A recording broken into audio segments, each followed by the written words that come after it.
had a whole different video planned for this week because I thought I was going to be featured on the sewing bee, and whilst watching the episode on Tuesday, turns out they used someone else's TikTok, which is fine. Yeah, I was asked, I think last year or early this year, because last week was Reduce, Reuse, Recycle week for the sewing bee, and if you don't watch the sewing bee, then you so should.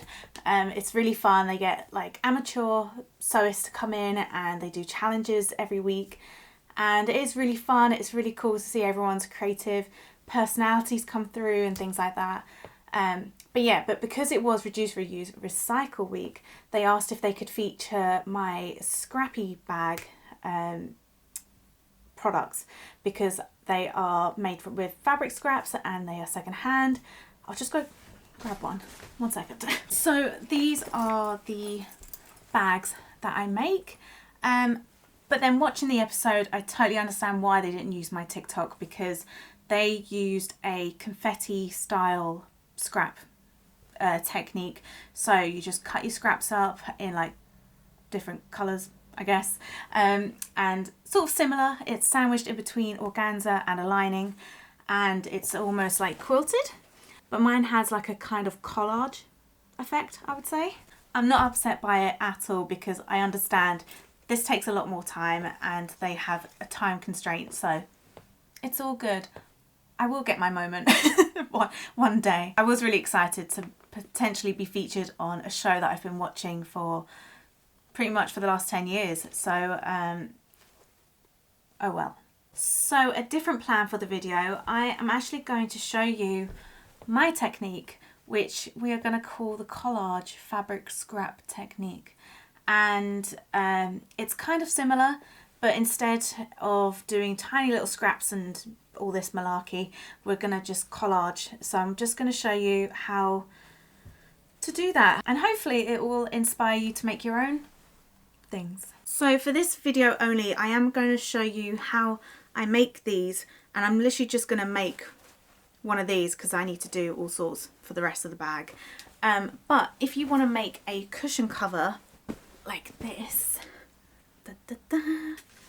then I do have a tutorial on my website which is free at the moment, but I think I'm going to just make it free forever. So it'll give you all of the dimensions, how to make this envelope back thing here, and this is also filled with scraps, and it works really well because when you layer all the scraps like this, it's really thick, so you can't feel like the lumpiness of scraps. So this is an all-round fabric scrap busting video. So if you have a lot of scraps like me, as you can see, this is only one box. I have about 7 boxes and a big box and another little box. Yeah, if you have a lot of scraps, then this is definitely the perfect project for you.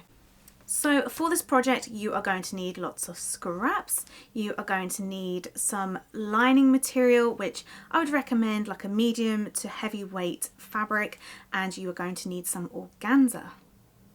Also, to make your collage a little bit more interesting, I would recommend either buying some tea towels or just some fabric with like printed things on. So as you can see here, I've cut out like a little bee. These came from a tea towel. This came from a butterfly tea towel. Or on eBay, there is someone that I always buy from, and you can buy little packs of birds, fabric birds, and I think it costs £7 or £8, and you just get 10 different printed birds, which is really good for this project. So I will tag the shop on eBay in the description. And look at that, that's William Morris, my favourite. Before grabbing your scraps, you are going to need a lining material. So I've noticed through trial and error that when I put it under the machine, it does stretch. So what I'm going to do is I'm going to cut about 1 inch away from this pattern piece, and then once I've like quilted it, then I'm going to cut it out with this pattern. Try to be really good and organise my scraps. So I have medium scraps here, and then I do have boxes for bag scraps, and these are a lot smaller, a little bit more harder to work with, and it's usually sort of this kind of size, which is a bit of an annoying size because I find it hard to patch it into garments. So if you have an upcycling business and plan to do something like this, then I recommend doing this. So what I tend to do is I usually choose these, I choose like the main part of this design. So as you can see, we've got this one here, and I always have it featured in my bags or collages. And then once I have decided what main piece I'm doing, then the colours kind of get chosen from this. So looking at my bird patch, I think I'm going to use I'm going to go with this one. And then what I'm going to do is I'm going to go through my scraps and pick a few to match this.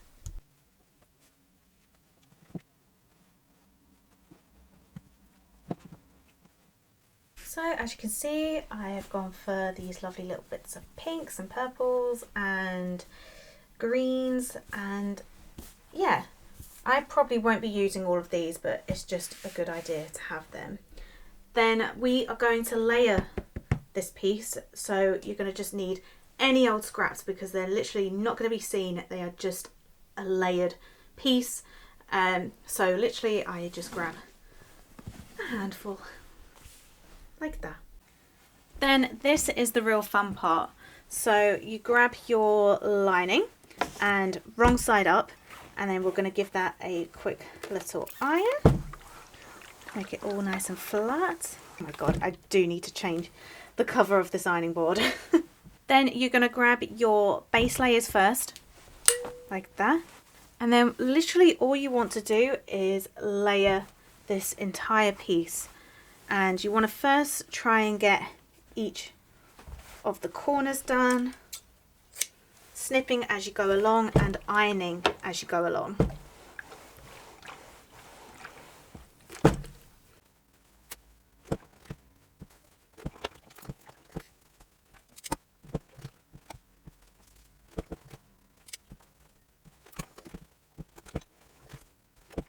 If you are using scraps that are this kind of thickness, so like a medium to lightweight cotton, then I recommend not going over 3 layers.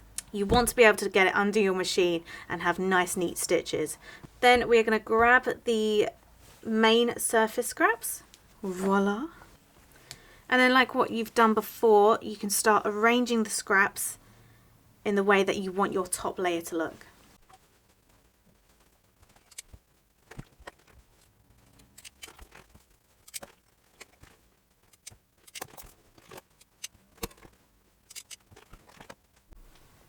Then with any piece like this, you can decide if you want to cut quite closely around the item, or if you want to keep some little elements in, then you can do so.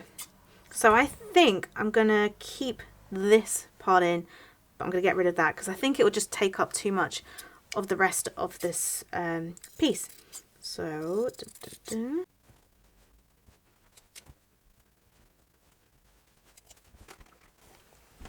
then give that one final press to make sure it's all lovely and flat. And then we can start adding the organza. For any scraps you don't end up using, you just add it to your box for the next scrappy organza collage thing. Okay, now that you have your piece, you can decide what organza you want to add on top. So I have lots of different colours, and I'm just going to show you the difference it makes when you add a coloured version. So usually I use this sort of white clear one just because I want to show off all the colours. So this is what it looks like on. And then if we use pink, it kind of changes the colours underneath, which still looks really cool. To be honest, organza comes in so many different colours, you can go for anything. So if we put black on top, let's see what that does. Ooh. So if you have more of a monochrome kind of colour palette, then you could just stick black on top and it could look really cool. I wonder what it looks like with mesh. Let's see what that looks like. I mean, you can use mesh, but as you can see, it kind of loses its detail a bit there. So maybe mesh isn't the right thing for it. But I'm going to go and use organza. Like what you did with the lining, I am just going to cut enough to cover the whole space. And just so it's easier under the machine, I'm just going to cut this little bit of excess off here.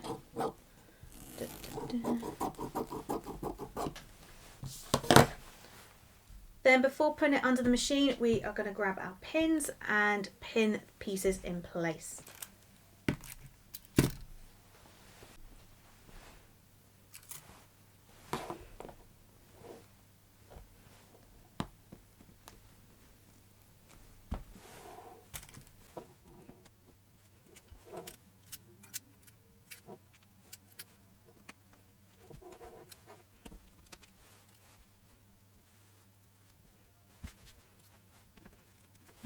So once it's all pinned, it should look a little like this, and the back should look like this. Don't worry that it's completely going over the edge. That's fine, because we're going to trim it to the pattern size after.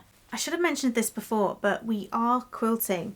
So as you can see, there are lines down this piece here. And I'm a bit of a cheat, so I use this foot, which I bought from eBay, I think, and it works really well under my industrial machine. And it's like a little spacer foot thing. And if I twist this, okay, I need a screwdriver, but if I twist this bit here, I can change the space, and it's like a little guide for when I stitch. But if you don't have one of these and you want to get it done immediately, then get a fabric marker, get a ruler, and draw some lines on top of this piece, which should definitely help you when you put it under your machine. But yeah, I am going to be lazy, and I am going to use my little spacer for. So, and if you're planning to do a lot of these at some point, then definitely get one of these. They're so good.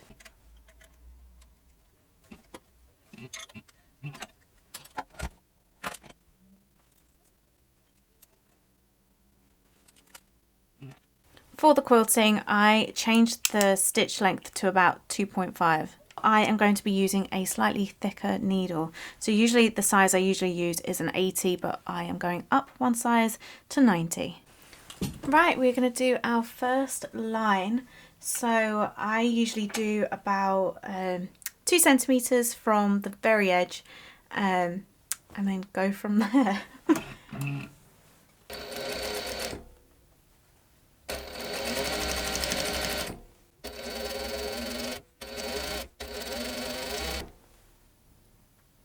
Make sure you take the pins out as you go along, because yesterday I broke my needle because I accidentally left a pin in. Right, now that you've done your first line, you can then line it up with the seam guide, or just follow your lines that you've done.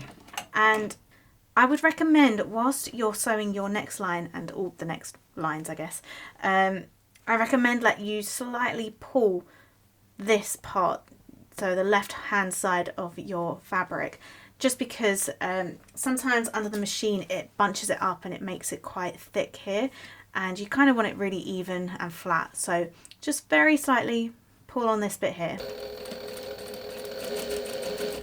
and just keep doing that, going down.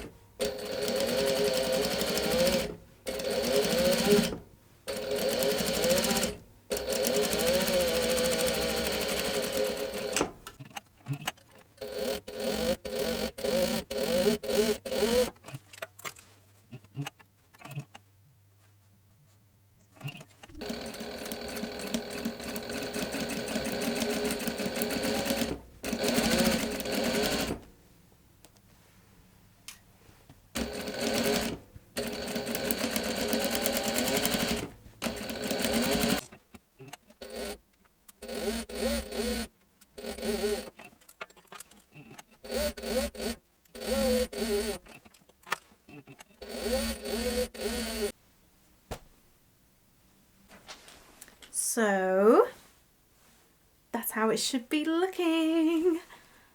Oh, look at that. So it's all stitched down, and now we can literally cut whatever pattern you want from it. Yeah. To make sure that I have caught not only the front but also the lining, I cut the pattern piece onto the lining instead. So I literally do that. Also, people have asked where I've bought my weights from. They are literally the ends of dumbbells, and they work perfectly because they're proper weighty.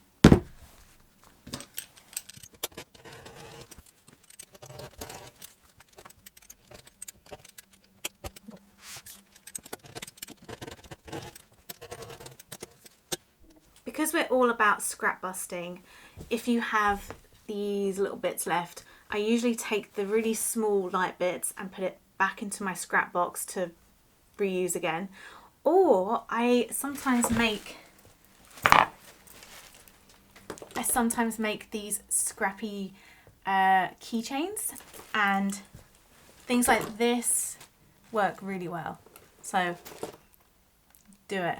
You could make a matching scrappy keychain for your bag or your keys. Time for the reveal. Da, da, da, da, da. Wrong way. There you go. Look at that. So this is kind of where the video ends. I only just wanted to show you the technique that I use. I would love to do a pattern for this, but I find it really hard to make these. Like, trying to get it under my industrial machine is quite difficult. So I don't know if I'll be able to do a pattern for this. Maybe for a tote bag. I'm not too sure. Let me know. But I wanted to say that this technique can be used on anything. So I use it sometimes on little purses. Obviously you saw the cushion cover. You can do tote bags. You can even do clothing pieces. So last year I wanted to try and make a scrappy vest, and this is how it's turned out. Again, using the same technique and adding like these little collage pieces to make it stand out. I haven't done anything with this because I was really lazy with the bias binding, and this is embarrassing, but it just looks an absolute mess on the inside. So when I've got the time, I will fix it and make it look good again. Let's try this on first.